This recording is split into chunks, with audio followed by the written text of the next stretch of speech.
Hi hello ಎಲ್ಲರಿಗೂ ನಮಸ್ಕಾರ. ನಾನು ನಿಮ್ಮ ಪೂಜಾ ಮಾತಾಡ್ತಾ ಇರೋದು. ಇವತ್ತು ಆಷಾಢ ಶುಕ್ರವಾರ. ಇವತ್ತು ಪೂಜೆ ಮಾಡಬೇಕು ಅಂತೇಳಿ ಸ್ವಲ್ಪ ಬೇಗನೆ ಇದ್ದೆ. ಬೆಳಗ್ಗೆ ಈ ವಾತಾವರಣ ನೋಡಿ ಎಷ್ಟು ಚೆನ್ನಾಗಿದೆ. ನಮ್ಮ ಮನೆ ತನಕ ತುಂಬಾ ಗಿಡ ಮರಗಳು ಇರೋದ್ರಿಂದ ಅಕ್ಕಿಗಳ ಸೌಂಡು ತುಂಬ ಚೆನ್ನಾಗಿ ಕೇಳ್ತಾ ಇರುತ್ತೆ. ಹಾಗೆ ಅಕ್ಕಿಗಳ ಸೌಂಡು ಆಗ್ತಾನೆ ಹುಡ್ತಿರೋ ಸೂರ್ಯ ಇವನ್ನೆಲ್ಲ ನೋಡೋದಕ್ಕೆ ತುಂಬಾ ಖುಷಿ ಆಗುತ್ತೆ. ಬೆಳಗ್ಗೆ ಈ ಥರ ಒಂದು ವ್ಯೂ ತಗೊಂಡ್ರೆ ಇಡೀ ದಿನ ಖುಷಿಯಾಗಿರೋದಕ್ಕೆ ಇದೊಂದು ಕಾರಣ ಸಾಕಾಗುತ್ತೆ. ಏಕೆ ಅಂತಂದರೆ ಅಷ್ಟು ಫ್ರೆಶ್ ಆಗಿರುತ್ತೆ ನಮ್ಮ ಮೈಂಡು. ಹಾಗೆ ನಾನು ದೋಸೆ ಮಾಡ್ಕೊಬೇಕು ಅಂತ ಅಂದ್ಕೊಂಡೆ. ಮಿಕ್ಸ್ ಕಾಳಿನ ದೋಸೆ ಮಾಡ್ಕೊಬೇಕು ಅಂತ ಅಂದ್ಕೊಂಡಿದ್ದೆ ನಾನು. ಹಾಗಾಗಿ ಎಲ್ಲ ತರಹದ ಕಾಳುಗಳು ಹಾಕಿ ನಾನು ದೋಸೆಗೆ ನೆನಿಟ್ಕೊಂಡಿದ್ದೆ ಹಿಂದಿನ ದಿನವೇ. ನಾನು ಒಂದು 4 ಗಂಟೆ ನೆನಿಟ್ಕೊಂಡು 10 ಗಂಟೆ ರುಬ್ಕೊಂಡು ಆಮೇಲೆ 10 ಗಂಟೆಯಿಂದ ಒಂದು 7 ಗಂಟೆ ತನಕ ಹಾಗೆ ನೆನೆಸ್ಕೊಂಡಿದ್ದೆ. ಕಾಳುಗಳು ಯಾವ್ಯಾವ ಹಾಕಿದ್ದೀನಿ ಅಂತಂದರೆ ನಾನು ಅಕ್ಕಿ ಉದ್ದಿನಬೇಳೆ ಮಾಮೂಲಿ ಹಾಕ್ಕೊಳ್ಳೋದು, ಅದಕ್ಕೆ ಕಡಲೆಬೇಳೆ ಸ್ವಲ್ಪ ಜಾಸ್ತಿನೇ ಹಾಕ್ಕೊಂಡಿದ್ದೀನಿ. ಹೆಸ್ರು ಕಾಳು ಹಾಗೂ ಬೇಳೆನೂ ಹಾಕ್ಕೊಂಡು ಚೆನ್ನಾಗಿ ತೊಳೆದ್ಬಿಟ್ಟು ನಾನು ನೆನೆಸ್ಕೊಂಡಿದ್ದೀನಿ. ಏನಾದರೂ ಮನೆಯಲ್ಲಿ ಕೆಲಸಗಳು ಜಾಸ್ತಿ ಇತ್ತು, ನಮಗೆ ತಿಂಡಿ ಮಾಡೋದಕ್ಕೆ ಟೈಮ್ ಇರಲ್ಲ ಅಂತ ಅಂದಾಗ ನಾವು ಈ ಥರ ಮಿಕ್ಸ್ ಕಾಳಿನ ದೋಸೆ ಮಾಡಿಕೊಂಡ್ರೆ ಎಲ್ಲ ಥರದ ಪ್ರೋಟೀನ್ ಎಲ್ಲ ಸಿಗುತ್ತಲ್ವ. ಹಾಗಾಗಿ ನಾನು ಒಂದೊಂದು ದಿವಸ ಕೆಲಸ ಇದ್ದಾಗ ದಿವಸ ಈ ರೀತಿ ನಾನು ನೆನೆಸ್ಕೊಂಡ್ಬಿಡ್ತೀನಿ. ಇದನ್ನ ಹಿಟ್ಟು ಮಾಡಿ ರೆಡಿ ಇಟ್ಕೊಂಡ್ಬಿಟ್ರೆ ಸ್ವಲ್ಪ ಕಾಯಿ ಚಟ್ನಿ ಮಾಡ್ಕೊಂಡ್ಬಿಟ್ಟು ಹಾಗೆ ನಾವು ದೋಸೆ ಮಾಡ್ಕೊಂಡ್ಬಿಡ್ಬೋದು. ಹಾಗಾಗಿ ನಾನು ಈ ರೀತಿ ಕೆಲಸ ಇರೋ ಹಿಂದಿನ ದಿನ ನಾನು ಈ ಥರ ಮಾಡ್ಕೊಂಡ್ಬಿಡ್ತೀನಿ.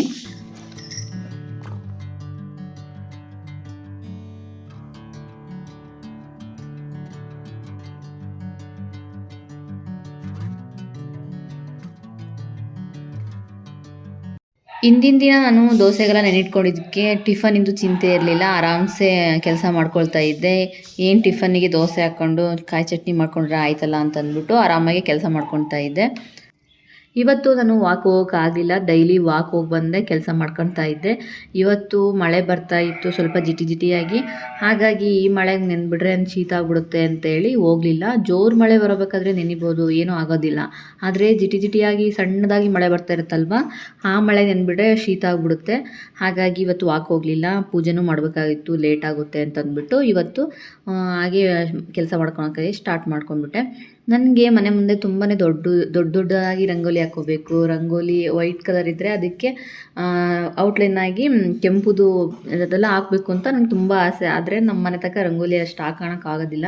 ಏಕೆಂದರೆ ಆ ಕಡೆ ನಮ್ಮ ಮನೆ ಪಕ್ಕ ಆ ಕಡೆ ಮನೆಗೆ ಜನ ಇದ್ದಾರಲ್ಲ, ಅವರೆಲ್ಲ ಓಡಾಡೋಕ್ಕೆ ಕಷ್ಟ ಆಗುತ್ತೆ ಅಂತೇಳಿ ಪುಟ್ಟದಾಗಿ ರಂಗೋಲಿ ಹಾಕೋಬೇಕಾಗುತ್ತೆ. ದೊಡ್ಡದಾಕಿದ್ರೆ ಅವರು ದಾಟ್ಕೊಂಡೆಲ್ಲ ಓಡಾಡ್ತಾರೆ, ಓಡಾಡೋಕ್ಕೆ ಸರಿ ಹೋಗೋದೇ ಇಲ್ಲ. ಹಾಗಾಗಿ ನಮ್ಮ ಮನೆ ಪಕ್ಕನೇ ಅವ್ರ ಮನೆ ಇರೋದಲ್ವ, ಹಾಗಾಗಿ ದೊಡ್ಡ ರಂಗೋಲಿ ಹಾಕೋಣಕ್ಕಾಗಲ್ಲ. ಒಂದೊಂದು ಸತಿ ನಾನು ಇವತ್ತಾದರೂ ಪೂಜೆ ಅಂತ ಹೇಳ್ಬಿಟ್ಟು ಈ ಥರ ರಂಗೋಲಿ ಹಾಕಿದ್ದೀನಿ. ಕೆಲವೊಂದು ದಿವಸ ಬಾಗಿಲ ಹತ್ರನೇ ಹಾಕಿ ಸುಮ್ಮನೆ ಆಗಿಬಿಡ್ತೀನಿ. ಆ ಕಡೆ ಎಲ್ಲ ರಂಗೋಲಿ ಹಾಕೋಣಕ್ಕಾಗೋದಿಲ್ಲ. ನಾನು ಸುಮ್ಮನೆ ಏನಪ್ಪ ಅಂತಂದರೆ ರಂಗೋಲಿ ಹಾಕಿದ್ರೆ ಸುಮ್ಮನೆ ಓಡಾಡೋಕ್ಕೆಲ್ಲ ಕಷ್ಟ ಆಗುತ್ತಲ್ವ. ಹಾಗಾಗಿ ಸುಮ್ಮನೆ ಪೇಂಟ್ ಮಾಡ್ಕೊಂಬಿಡೋಣ ಅಂತ ಅಂದ್ಕೊಂಡಿದ್ದೀನಿ. ರಂಗೋಲಿ ಪೇಂಟ ನೋಡಬೇಕು ಏನಾಗುತ್ತೋ ಅಂತ ಅಂದ್ಬಿಟ್ಟು ಆ ಥರ ರಂಗೋಲಿ ಹಾಕೊಂಡ್ಬಿಟ್ರೆ ಡೈಲಿ ರಂಗೋಲಿ ಹಾಕೊಳ್ಳೋ ಅಂಥ ಸಮಸ್ಯೆನೇ ಇರೋಲ್ಲ. ಸುಮ್ಮನೆ ಅದೇ ಸ್ವಲ್ಪ ಒರೆಸಿದ್ರೆ ಸಾಕು, ಅದೇ ಚೆನ್ನಾಗಿ ಕಾಣುತ್ತೆ. ಒಂದು ಹೂವು ಇಟ್ಬಿಟ್ರೆ ನಡೆಯುತ್ತೆ. ಎಷ್ಟೊಂದು ಕೆಲಸನೂ ಸೇವ್ ಆಗಿಬಿಡುತ್ತೆ ಅಂತ ಹೇಳ್ಬೋದು.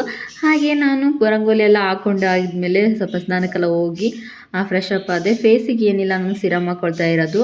ಇವಾಗ ಮೋಡೆಲ್ಲ ಮುಚ್ಕೊಂಡಿತ್ತಲ್ಲ, ಹಾಗಾಗಿ ಸನ್ಸ್ಕ್ರೀನು ಹಾಕ್ಕೊಂಡಿಲ್ಲ. ಸಿರಮ್ ಹಾಕ್ಕೊಂಡಿದ್ದೆ ಅಷ್ಟೇ. ಸಿರಮ್ಮು ಫೇಸಿಗೆಲ್ಲ ಹಾಕ್ಕೊಂಡು ಕುತ್ತಿಗೆ ಭಾಗಕ್ಕೆಲ್ಲ ಹಚ್ಕೊಂಡೆ.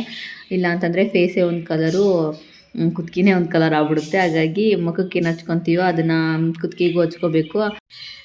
ಯಾರೋ ಹೇಳ್ತಾ ಇದ್ರು, ಹಂಗೆ ರೀಲ್ಸಲ್ಲಿ ನೋಡ್ತಾ ಇದ್ದೆ, ಅಲ್ಲಿ ಇಲ್ಲಿ ಹೋಗಬೇಕಾದ್ರೆ ಮತ್ತೆ ಚೆನ್ನಾಗಿ ರೆಡಿಯಾಗಿ ಹೋಗ್ತೀರಾ, ದೇವ್ರಿಗೆ ಪೂಜೆ ಮಾಡಬೇಕಾದ್ರೆ ಮಾತ್ರ ಹಳೇ ಬಟ್ಟೆ ಹಳೇ ಏನೋ ಒಂಥರ ಹೋಗ್ತೀರಾ ಅಂತ ಅಂತಿದ್ರು. ಅದಕ್ಕೆ ನಾನು ನನಗದು ನಿಜ ಅನಿಸ್ತು. ಹಾಗಾಗಿ ನಾನು ಚೆನ್ನಾಗಿ ರೆಡಿಯಾಗಿ ಹೋಗೋಣ ಅಂತ ಅಂದ್ಬಿಟ್ಟು ಚೆನ್ನಾಗಿ ರೆಡಿಯಾಗಿ ಪೂಜೆ ಮಾಡೋದಕ್ಕೆ ಬಂದೆ. ಇವತ್ತು ಆಷಾಢ 2ನೇ ಶುಕ್ರವಾರ.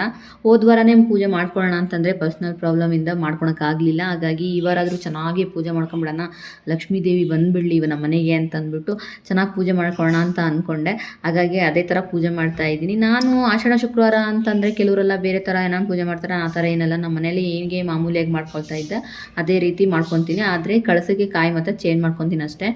ನಾನು ಕಳಸ ಇಡಬೇಕಾದ್ರೆ ಹಾಗೆ ಮಾಮೂಲಿಗೆ ಪ್ಲೇಟಿಗೆ ಅಕ್ಕಿ ಹಾಕ್ಕೊಂಬಿಟ್ಟು ನಂತರ ಚೊಂಬಿಗೆ ನೀರು ಹಾಕ್ಕೊಂಬಿಟ್ಟು ಬೆಳ್ಳಿಕಾಯಿನ ಹಾಕ್ಕೊಳ್ತಾ ಇಲ್ಲ. ಏನಕ್ಕೆ ಅಂತಂದರೆ ಬೆಳ್ಳಿಕಾಯಿನಿಲ್ಲ, ಹಾಗಾಗಿ ಒಂದು ನಾಣ್ಯ ಹಾಕಬೇಕಲ್ವ. ಹಾಗಾಗಿ 1 ರೂಪಾಯಿ ಕಾಯಿನ ಹಾಕ್ಕೊಳ್ತಾ ಇದ್ದೀನಿ. ಹಾಗೆ ಅರಶಿನ ಕುಂಕುಮ ಕೆಂಪು ಕುಂಕುಮ ಹಾಕಿ ನಂತರ ಎಲೆ ಇಟ್ಕೊಂಡ್ಬಿಟ್ಟು ವಿಳೆದೆಲೆನ 5 ಇಟ್ಕೊಳ್ತಾ ಇದ್ದೀನಿ. 5 ವಿಳೆದೆಲೆ ಇಟ್ಕೊಂಡ್ಬಿಟ್ಟು ನಂತರ ಕಾಯಿಗೆ ಕುಂಕುಮ ಹಚ್ಚಿದ್ವಲ್ಲ ಅದನ್ನ ಇಟ್ಕೊಂಡೆ ಕಳಸಕ್ಕೆ. ಇದು ನಮ್ಮನೆ ಕಳಸ ದೇವರು.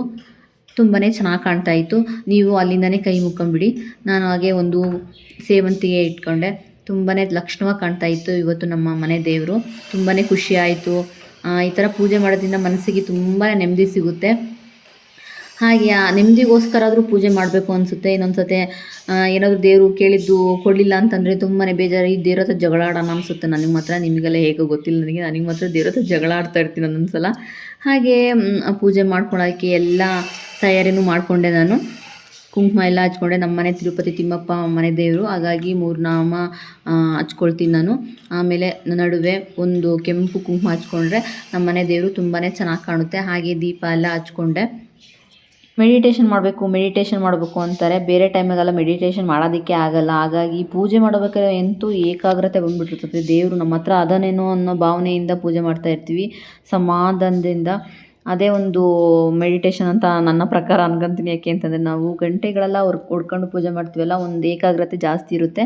ಹಾಗಾಗಿ ಪೂಜೆ ಮಾಡುವಾಗ ಸ್ವಲ್ಪ ಸಮಾಧಾನದಿಂದನೇ ಪೂಜೆ ಮಾಡಬೇಕು ಅಂತ ನನ್ನ ಅನಿಸಿಕೆ. ಹಾಗೆ ನಾನು ಪೂಜೆ ಎಲ್ಲ ಮಾಡಿಕೊಂಡು ಧೂಪನೂ ಹಾಕೊಂಬಿಡೋಣ ಅಂತಂದ್ಬಿಟ್ಟು ಧೂಪ ಹಾಕ್ಕೊಳ್ತಾ ಇದ್ದೀನಿ. ನಾನು ಧೂಪಕ್ಕೆ ಏನು ಮಾಡ್ತೀನಿ ಅಂತಂದರೆ, ನಾನು ಕಾಯ್ದು ಇದಿರುತ್ತಲ್ಲ ನಾರು, ಅದನ್ನು ಬಿಸಾಕೋದಿಲ್ಲ. ಅದನ್ನ ಇಟ್ಕೊಂಡು ಅದಕ್ಕೆ ಸ್ವಲ್ಪ ನಾವು ಕೆಂಡ ಮಾಡಿಕೊಂಡು ಅದ ನಂತರ ಸ್ವಲ್ಪ ಧೂಪ ಹಾಕ್ಕೊಂಡ್ಬಿಡ್ತೀನಿ. ಧೂಪ ಹಾಕ್ಕೊಂಡ್ರೆ ಇನ್ನೂ ತುಂಬಾ ಚೆನ್ನಾಗಿ ಘಮ ಘಮ ಅಂತಿರುತ್ತೆ. ಏನೋ ಒಂಥರ ಪಾಸಿಟಿವ್ ವೈಫ್ ಇರುತ್ತೆ, ಏನೋ ಕೆಟ್ಟು ದೃಷ್ಟಿ ಹೋಗುತ್ತೆ ಅಂತ ಅಂತಾರೆ. ಹಾಗಾಗಿ ಧೂಪ ನಾನು ಪೂಜೆ ಮಾಡುವಾಗೆಲ್ಲ ಧೂಪ ಹಾಕ್ಕೊಳ್ತೀನಿ. ಅದಾದ ನಂತರ ಟಿಫನ್ ಮಾಡ್ಕೊಳೋದಕ್ಕೆ ನಾನು ಅಡುಗೆ ಮನೆಗೆ ಬಂದೆ. ಕೊಳಗದಲ್ಲಿ ನೀರು ಖಾಲಿಯಾಗಿತ್ತು. ಹಾಗಾಗಿ ನೀರನ್ನ ತುಂಬಿಸ್ಕೊಂಡೆ. ನಾನು ಬಾಟ್ಲಲ್ಲಿ ನೀರು ತರೋದಲ್ವ, ಹಾಗಾಗಿ ನಾವು ಬಾಟ್ಲಿಗೆ ಬಿಡೋದಿಲ್ಲ, ಬಿಂದಿಗೆಗೆ ಎಲ್ಲಾದರೂ ಕೊಳಗಕ್ಕೆ ಹಾಕ್ಕೊಳ್ತೀನಿ. ಅದಾದ ನಂತರ ನಾನು ನೆಲ್ಲಿಕಾಯಿ ಜ್ಯೂಸ್ ಮಾತ್ರ ಕಂಪಲ್ಸರಿ ಕುಡಿತೀನಿ. ಹಾಗೆ ನಾನು ನಮ್ಮ ಮನೆಯವರಿಗೆ ಮಾಡಿಕೊಂಡೆ. ನಾನು 3 ನೆಲ್ಲಿಕಾಯಿ ಹಾಕ್ಕೊಂಡು ಇಷ್ಟು ಜ್ಯೂಸ್ ಬಂದಿತ್ತು. ಇದಕ್ಕೆ ಸ್ವಲ್ಪ ನೀರು ಹಾಕ್ಕೊಂಡು ಇಬ್ಬರು ಶೇರ್ ಮಾಡ್ಕೊಂಡು ಕುಡಿತೀವಿ. ಹಾಗೆ ಹಿಂದಿನ ದಿನ ನಾನು ದೋಸೆಗೆ ನೆನಿಟ್ಕೊಂಡಿದ್ನಲ್ಲ, ಅದಕ್ಕೆ ಈಗ ಉಪ್ಪು ಹಾಕ್ಕೊಂಡು ಚೆನ್ನಾಗಿ ಕಲಿಸ್ಕೊಂಡೆ. ಇದನ್ನು ಉಪ್ಪು ಹಾಕಿದ ನಂತರ ಸ್ವಲ್ಪ ನೆನ್ಕೊಳ್ಳಿ ಅಂತೇಳಿ ಕಾಯಿನ ಜಜ್ಜಿದೆ. ನೋಡಿ ಹೆಂಗೆ ವಿಚಿತ್ರವಾಗಿ ಕಾಯಿ ಬಂದಿತ್ತು. ಇದನ್ನ ಚೆನ್ನಾಗಿ ನಾನು ಎಲ್ಲ ಹೆಚ್ಕೊಂಡು ಆಗಿದ ನಂತರ ಸ್ವಲ್ಪ ಕಡಲೆ, ಶೇಂಗಾ, ಮೆಣಸಿನ್ಕಾಯಿ ಹಾಗೆ ಹುಣಸೆಹಣ್ಣು, ಉಪ್ಪು ಹಾಕ್ಕೊಂಡು ಚೆನ್ನಾಗಿ ರುಬ್ಕೊಂಡೆ. ಇದಕ್ಕೆ ನೀವು ಕೊತ್ತಂಬರಿ ಹಾಕೊಳ್ರಿ, ನಾನು ಹಾಕೋದನ್ನ ತೋರಿಸೇ ಇಲ್ಲ, ಹಾಗೆ ರುಬ್ಕೊಂಡ್ಬಿಟ್ಟಿದ್ದೀನಿ. ಹಾಗೆ ನಾನು ದೋಸೆ ಹುಯ್ಕೊಂಡೆ. ಸ್ವಲ್ಪ ಈರುಳ್ಳಿನ ಕೊಯ್ಕೊಂಡ್ಬಿಟ್ಟು ಹಂಚಿಗೆ ಚೆನ್ನಾಗಿ ನೀಟಾಗಿ ಹಚ್ಚಿ ತದಾದ ನಂತರ ದೋಸೆ ಹುಯ್ಕೊಂಡೆ. ತುಂಬಾ ಚೆನ್ನಾಗಿತ್ತು, ತುಂಬ ರುಚಿಯಾಗಿತ್ತು. ನೀವು ಈ ರೆಸಿಪಿನ ಟ್ರೈ ಮಾಡಲೇಬೇಕು. ಯಾಕೆ ಅಂತಂದರೆ ಆರೋಗ್ಯ ದೃಷ್ಟಿಯಿಂದ ಮಾಡಿರಿ ಅಂತ ಹೇಳ್ತೀನಿ. ಯಾಕೆ ಅಂತಂದರೆ ನಾವು ಕಡಲೆಕಾಳೆಲ್ಲ ಹಾಕಿದ್ದೀವಲ್ಲ, ತುಂಬಾ ಚೆನ್ನಾಗಿ ಪ್ರೋಟೀನು ಅಂತ ಹೇಳ್ಬೋದು. ಹಾಗೆ ಹೆಸರು ಕಾಳು ಹಾಕಿದ್ದೀವಿ, ಅದು ತುಂಬ ಪ್ರೋಟೀನ್ ಅಂತ ಹೇಳ್ಬೋದು. ನೋಡಿ, ಇವತ್ತಿನ ವಿಡಿಯೋ ಹೀಗಿತ್ತು, ಇವತ್ತಿನ ವ್ಲಾಗು ಹೀಗಿತ್ತು. ಇಷ್ಟ ಆದರೆ ಪ್ಲೀಸ್ ಸಬ್ಸ್ಕ್ರೈಬ್ ಮಾಡಿ, ಲೈಕ್ ಮಾಡಿ, ಶೇರ್ ಮಾಡಿ, ಕಮೆಂಟ್ ಮಾಡಿ. Thank you for watching.